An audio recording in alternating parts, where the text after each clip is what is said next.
YouTube! Kat here from Catadactyl. So today I am reviewing my third monster book for March, Monster March, which is The Vampire Lestat by Anne Rice. So I did not read the first in this series, which was An Interview with the Vampire, but the Japanese bookstore only had this one and only this one, so I just decided to pick it up and give it a go. Vampires are definitely monsters, and I have heard great things about Anne Rice. This book was written in 1985 and follows the vampire Lestat. So in the first book, Lestat is one of the characters as well, but that is told through this perspective of his friend, and then in this book it is told by Lestat. So actually many things that happen in this book contradict what happened in Interview with the Vampire, and you are kind of left to make your own choice as to who is telling the truth. The book is set from the late 18th century up until the 1980s. So this book has a severe case of bookending.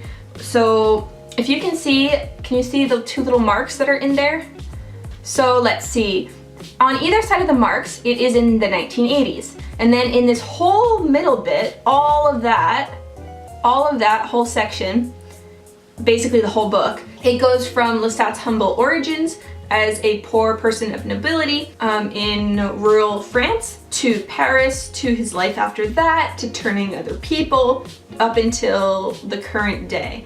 I'm not such a fan of how it is laid out, because in the beginning, it's the 1980s and Lestat has reawoken and he has decided he's going to become a rock star, a rock god, to basically tell everyone that vampires exist and that he's a vampire and that there's other vampires and to watch out or come at me, like let's fight, like let's get the truth out there.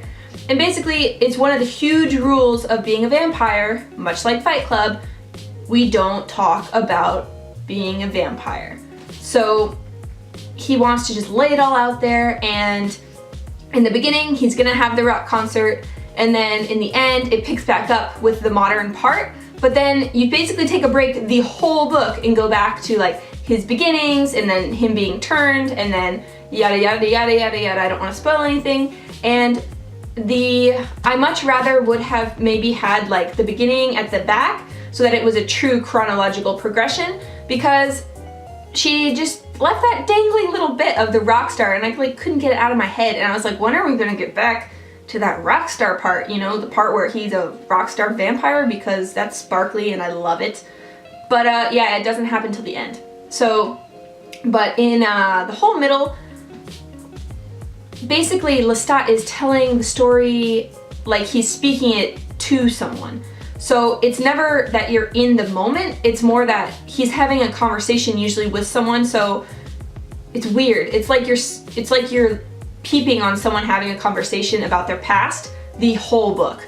So I wasn't such a fan of how it was set up, and I think I probably would have not read it if it wasn't for absolutely how interesting her story was. So absolutely, like, there are very many vampire books, but she is an amazing writer, and there are so many myths and legends and things that she uses and twists in this story. So just some of the things.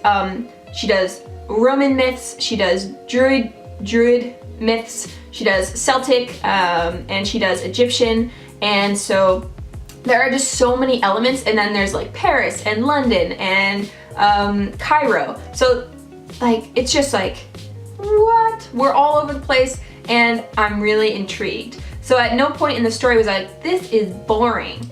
It's just I wish that the way it was presented was different, because I much rather would have been in the moment. Like, I don't know how she would have done that, but anyway. So it's an extremely interesting book. I just had a bit of a problem with how it was presented.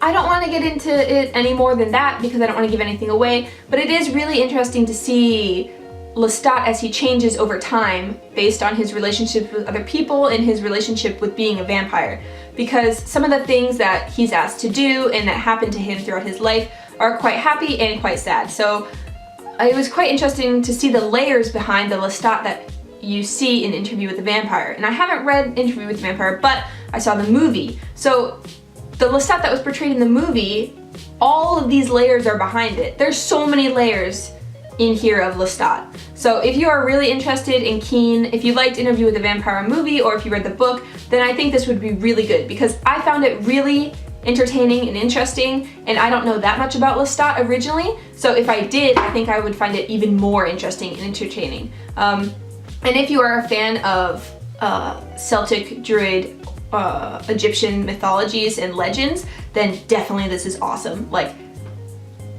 there were some times in this book where I was like, oh my gosh, this is so cool, and especially the end is stellar.